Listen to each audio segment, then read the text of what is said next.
Hi, everyone, and welcome to the latest episode of Recruiting Future Roundup Live. If you've not listened or watched Roundup before, it's the episode of the show where we look at all of the interviews that were on in the previous month and do a bit of a dive in to see what the guests were talking about, share the insights, so you can decide whether you want to go back and listen to those episodes or even listen to them again if you've already listened to them. Thank you so much for joining us live. It's so great when we get to do this. We get to do this live and talk it through. And this week I am joined by a fantastic co-host. Hi Ritu, how are you? Good to have you on the show. Thank you for having me, Matt. Absolute pleasure. Now, can you introduce yourself and tell everyone what you do? I'm Ritu. I work at VONQ, and VONQ actually sits at a really interesting intersection right now. We work with enterprise organizations and staffing companies to sort of almost help them rethink how they find, attract, and assess candidates right at the top of the funnel, Matt. Through our hiring API Happy ecosystem, we sit directly into or inside the ATS workflow, connecting employers to media channels, social, data, niche channels, and of course, AI capabilities more and more. And what makes us different is that we're not just another job distribution platform. We've been more focused on how AI can help build much better signals about candidates earlier in the process. So not to screen people out faster, but to help recruiters really understand how they're looking at how are they looking at data or candidates with more confidence and less noise. Absolutely. I mean, it's really interesting stuff that you've been working on, and it's particularly good to have you because the episodes that we're looking at, which were published in February, are all very AI heavy. So it'd be great to get your perspective on some of the topics. So let's start with episode 766, which is called How TA Proves Its Business Impact. It's an interview with Bharat Sinyania, who is the VP of People and Culture at Elmo Software. Now, covered a lot of ground in this particular conversation, and there was some really interesting stuff around skills, but particularly some interesting stuff around the metrics that TA uses to measure itself. And that really kind of related back to the title in terms of, are the metrics that TA are using actually proving its business impact, or should we be looking at something else as TA kind of develops and evolves? I mean, Ritu, what were your thoughts on this particular one?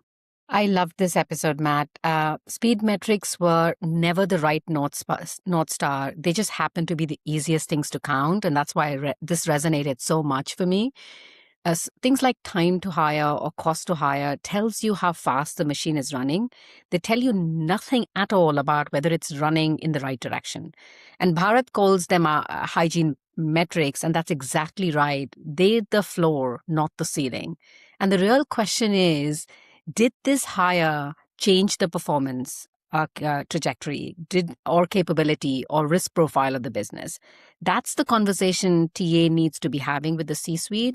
And right now, most TA functions don't have that data to have that conversation. No, absolutely. And I think it's important to talk about it because, what I can see evolving now is through AI, through the way that software works, through the way that things can work a lot better together, and AI can look at data. Very soon, a lot of employers will have access to that data, and to me, it's kind of really important that TA is kind of ahead of the curve there to push for that and get the metrics that they need. Absolutely. Sorry, yeah. Matt. No. Carry on. No, I just had a thought that I'd add to Bharat's dashboard that almost nobody tracks, which is actually recruiter confidence at point of shortlist. Do actually recruiters feel genuinely they understand the candidates they're putting forward? Do they actually understand them? And if that number is low, everything downstream suffers. Interview quality, hiring manager trust, offer acceptance, retention, and it becomes almost a leading indicator hiding in plain sight.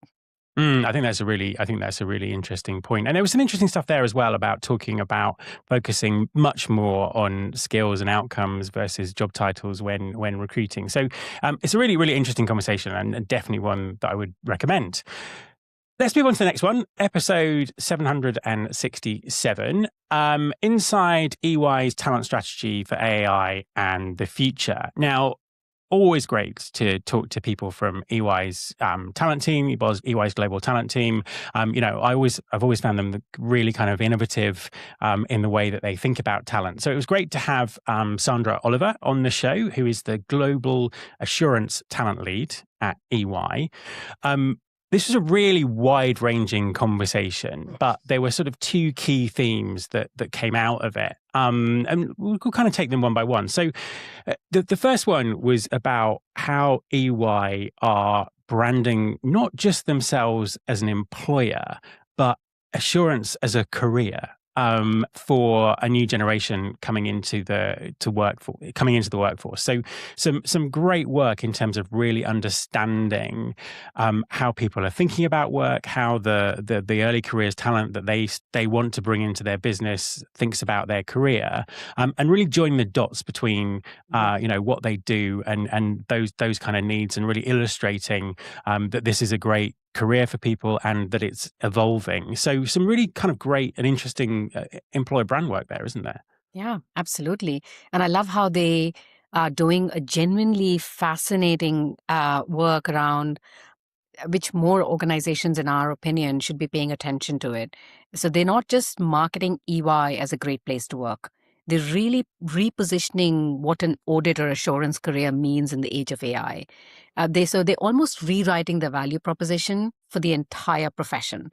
They lead with audit as a platform for business leadership, exposure to ESG, cyber risk, AI governance, and that's completely different sort of a conversation from come work for us, great benefits, good salary. And Absolutely. Gen Z particularly is pragmatic about work in a way that older generations sometimes misread as disloyal. They're not disloyal, they're just clear-eyed. They want to know the deal up front. They want to know, will I earn enough? What will I become? Where will I go? What will I know?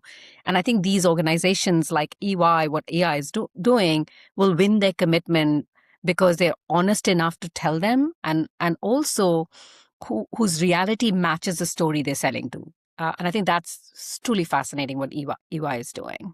Yeah, I mean, 100%. And I think the other part of the conversation that sort of, is related to that was the impact of the AI is having on jobs in that area of their work. So, as you say, it's actually quite dramatic. It's changing the type of work that they do, and it's changing how they do that work.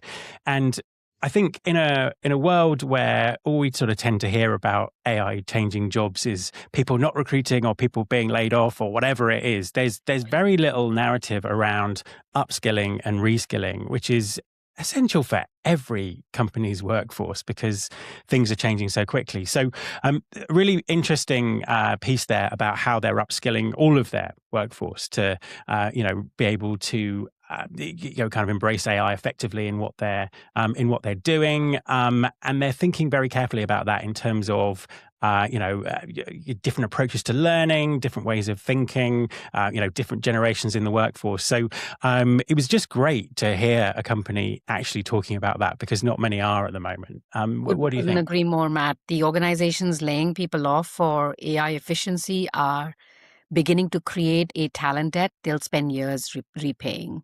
And that's the reality. The whole skills you lose in a layoff don't come back easily. The institutional knowledge, the experience, the client relationships, the culture carriers, those walk out the door and AI doesn't replace them. Yeah, absolutely. So, great interview, and thanks very much for Sandra for coming on the show and sharing what they were doing. We're jumping to episode 769. Now, as the host of Recruiting Future, I am not allowed to have favorite episodes, and that's a very clear rule that I have. However, if I did have a favorite episode this month, or certainly a favorite conversation that I had, this would probably be it. So 769, managing risk in talent acquisition, discussion with the brilliant Carl Lagunas, founder of Kyle & Co. Back on the show. He's been on the show several times. It's the first time he's been on with his new business. And there was just so much in this conversation. I mean, Ritu, what did you think of some of the things we talked about? Well, as you say, you're not allowed to say your favorite episode. I have to say we have a lot to say about what Kyle said, and we so fundamentally agree with some of the points he made. Wong's position on this is really direct and a little bit provocative, maybe. But before you ask whether your AI screening is fair, actually ask whether your manual screening was fair. In most cases, nobody has ever audited their manual processes. Yeah. There are organizations who were confidently avoiding AI in the name of fairness, while their manual shortlisting process had structural bias baked in through years of unchallenged practice. So the AI would have been more consistent and more auditable, more transparent. They just didn't know because they'd never looked. And risk avoidance masked as, I think, as responsibility. Yeah, that's really interesting. And the risk part was a really kind of enlightening bit of the conversation. So we were talking about the difference between being risk averse and risk avoidant. And really, the kind of the underlying trend in talent acquisition and HR has always been around being risk avoidant.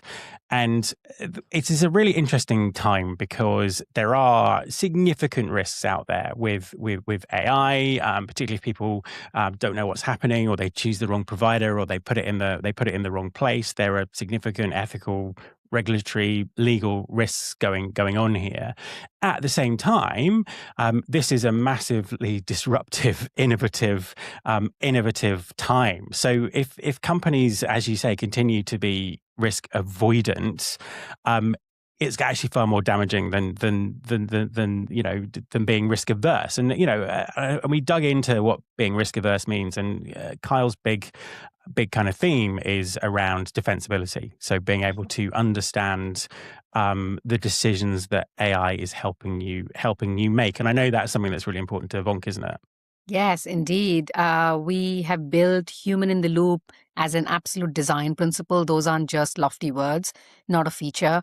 Every recruiter using our AI early screening has meaningful visibility into why a candidate has been assessed the way they have, with not just a score, but the reasoning behind it.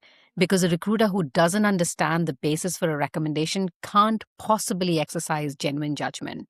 They just rubber stamping. And rubber stamping, it turns out, is not what courts or regulators mean by oversight. So yes, we have a big point of view around this. Yeah, absolutely. And I think one of the other points he made that I did I was at an event early in the week, and I chaired a panel with two lawyers talking about, in fact, Ritu was in the audience, talking about this kind of thing. And I think we also need to realize that the legal profession is struggling with this as well, because it's so new. And it's just this sense of, working together, but also illustrating that you are trying your best to be responsible and defensible was kind of a big was a sort of a big thing. A big thing here. And then I think there were lots of things to talk about in this episode, but I think the other thing that I want to pull out is we talked about pilot programs and how in the past, sometimes doing pilot programs with technology, it's just like, we were just in a trial. There's no real robustness to the measurement and all that sort of stuff. And, Kyle was saying that he's seeing companies now take pilots very, very seriously, look very carefully at what they're trying to achieve, how they measure it, and really using them to gain the insight they need to move forward. I mean, do you find that with your customers? We do to an extent, Matt, but I think there's still this whole risk avoidance piece that comes into play. And I also think that most folks or companies who are conducting pilots, they ask the question, does this technology work? The question they should really answer is, can this organization actually change? And Kyle draws upon this distinction really cleanly. Successful pilots build organizational trust and test really the change management piece, not just the technology. And that means involving recruiters from the design phase, not handing them a finished product saying, hey, use it. It means really measuring recruiter confidence and adoption quality alongside efficiency metrics. And it means really having leadership buy-in and genuinely endorse and commit before the pilot starts, not waiting to see if it succeeds at first. If they start with if and not when, pilots will never be successful. Yeah, I couldn't agree more. It was a really interesting sort of point to talk about. Let's move on to the next one. So episode 770, called The Science of Better Hiring, a conversation with Dr. Stephanie Puckett, who runs her own business, Synergy Mind Consulting. Really, really interesting conversation. Over the last sort of 2 or 3 years, I've been, absolutely fascinated by talking to people who are experts in this particular area, because, I really don't think we talk about the science of selection enough, and it's great to kind of have that conversation. There was sort of again a couple of things that came out of it. The first one for me was why hiring fails, and it was Stephanie was really talking about how not enough work actually gets done to understand what the right person, looks like, what they're going to do. People are relying on, job descriptions they've had for years, and not actually putting the right information into the process. And the implications of that were narrowing your funnel right at the top, and B, potentially having a mishire, or perhaps the worst one was hiring someone who has a very distorted and fake picture of what the job is and what the expectations are, and the damage that can do, not necessarily just to the employer, but also, to the kind of the mental health of that person trying to succeed in an environment that they're never going to succeed because they've kind of had the wrong information through the process. What did you think about that aspect of it? Yeah, I couldn't agree more. Stephanie's point about, competency frameworks being someone else's philosophy of leadership is one of the most important observations for me in that episode. And the assessment tools are often fine, but the criteria they've been applied against are frequently borrowed, generic, or actually a little bit outdated. And I think the work that has to be done by organizations before any AI screening tools get deployed is, what does genuinely successful performance look like in that specific role, in that specific organization, in that specific team? And just to give you an example, Matt, when we started deploying our AI screening across 3 of our development partners, one of them were a financial services bank headquartered in Germany, and they had a very niche role in Berlin, which was a really hard to find candidates for. When we started deploying AI screening for that specific role, we actually went back and looked at least, I don't remember the number of CVs or LinkedIn profiles we looked at, but we actually went back and looked at many successful profiles for that specific role at that particular company to really go back and say what success looks like before we even deployed our AI screening. And I think that is why we work with customers on role signal design before we deploy anything. The technology conversation is really secondary. The first conversation should always be, what are you actually trying to find out about this person and why? And without that clarity, you're applying AI or even manual screening or interviews to an undefined problem and expecting it to return defined answer for you. Yeah, absolutely. I think that's that was a real key thing for me as well. It was kind of, it's not just about using assessment technology. It's really kind of understanding what you're doing. And I think the other point that we sort of touched on around this was, obviously we're kind of living in a time where people are trying to be more predictive about things like performance, and I can see that kind of really accelerating over the next few years as we try and sort of bring science and art and magic to hiring in new ways. And Stephanie was talking about potential tension between sort of data science and psychology here, where the numbers can say one thing, and you can kind of find any kind of view in them, and then the science of psychology says something else about whether someone's going to perform. Sure, I'm fascinated to get your take on that in terms of what VONQ does. So our assessments, VONQ's really sort of our assessments are built on established psychometric science. We start with validated psychological constructs that predict performance in a given role, so very specific to a role, or role type, and apply them consistently. So we're not deriving screening criteria by pattern matching on historical hire data. That's slower to build. It's also far more defensible, which is legally, ethically, and practically. And I think the other thing is data science. I always say the data science finds actual patterns. Psychology actually asks whether those patterns are meaningful, whether it's fair or casual. So you need both. And so the right balance of not having the right balance could actually be quite dangerous. No, absolutely, and I think it's a really interesting point. I've not heard it mentioned too often either, so it was good to kind of surface that conversation. Moving on to the next one, episode 771, recruiting at the speed of AI. Conversation with Satchit Kamat, who is the Chief Product Officer at Eightfold. Again, really interesting conversation. We were really talking about the limits of the existing hiring process, and this is a topic that's come up a few times actually in the last couple of months in various different interviews. So really exploring the fact that the way that we've always done recruiting with resumes and interviews and shortlists is designed around human capacity. It's designed around the fact that there's only so many resumes a recruiter can read. There's only so many interviews a hiring manager can do. So you kind of have that restriction bolted into the way recruiting works. And in the conversation, we were sort of exploring, well, actually, if AI takes away that restriction, how might recruiting evolve, and how could it be better? So I'm sure it's a conversation that's sort of very top of your radar as well. What did you think? Yeah, I couldn't agree more. I think Sachit's observation is structurally correct and genuinely a really important one.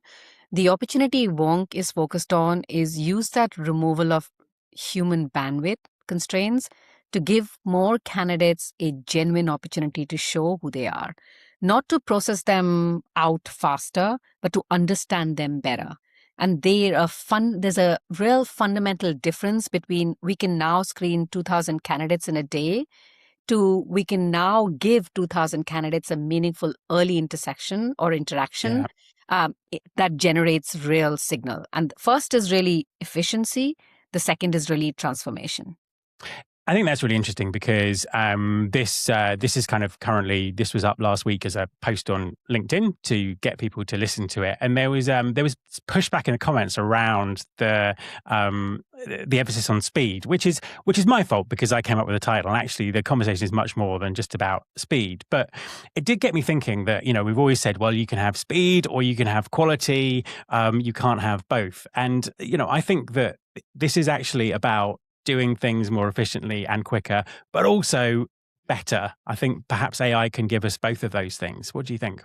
Completely. Couldn't agree more. I just reframe that. Perhaps the goal shouldn't be to remove time from the process, even though that's an important, helpful metric. It should be remove waste or wasted time. Agreed. And sometime in a hiring process, doing the real work is giving candidates space to reflect, giving hiring managers the room to compare meaningfully, giving recruiters time to actually build those relationships that change whether an offer gets accepted or not. So the question is, which time is wasted and which is valuable? So collapsing everything in the name of speed really risks this throwing out the valuable time along with the wasted time. Yeah, I think that's a really important point. I mean, I've had a couple of people on the show sort of talking through case studies in frontline hiring where they want to hire people quickly, and they've taken their time to hire down from 2 weeks to 3 days. And a really interesting conversation with one restaurant company, and they were like, "We actually discovered we could do it in a day, but we don't want to because of exactly that. We need time to reflect. The candidate needs time to reflect. So, we're comfortable that we've taken it down to, we've halved the time it's taking us, but actually we're comfortable that is the right thing because, ultimately we're dealing with humans, and humans need time. So I think that's kind of very important. So yeah, really interesting conversation. And I'd say it's spurned some really interesting discussions. Okay, so last one, episode 772, Surfing the AI Tsunami. Great conversation with Jagriti Singh, who's a former CPO and basically sort of specializes in, transformations, done some really interesting work around AI and talent. Again, wide-ranging, really interesting perspective. A lot of the conversation was about AI's impact on jobs and the importance of kind of workforce planning as we kind of move forward. What did you take from this conversation? Yeah, it was an interesting one. I actually so what did I take from that conversation? Probably the question isn't we can isn't that can we automate this or automate anything. Everything is automatable, if that's a word, in theory. Yes. Question is really, what do we lose if we do?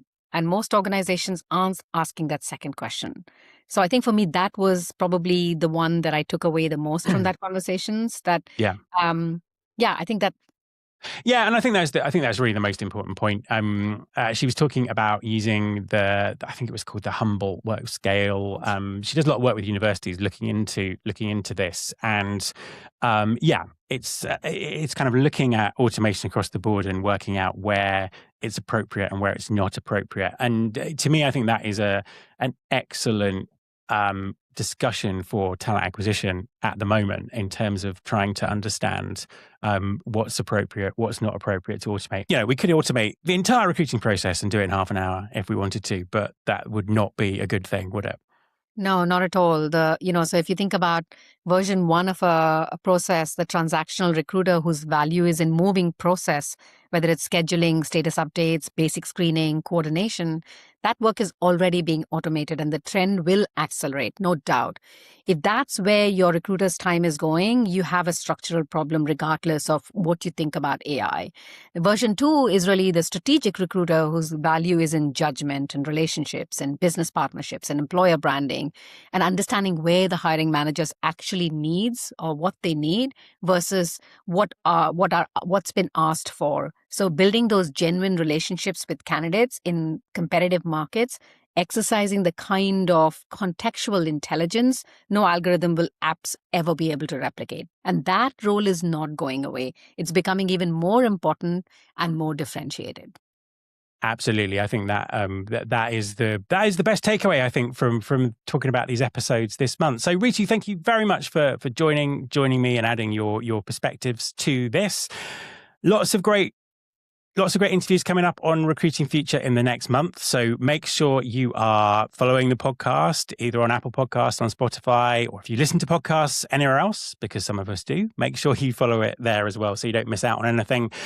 Recruiting Future Roundup Live will be back next month to review what we're doing. And, in the meantime, thank you, Ritu, and thank you to everyone for joining us here live today.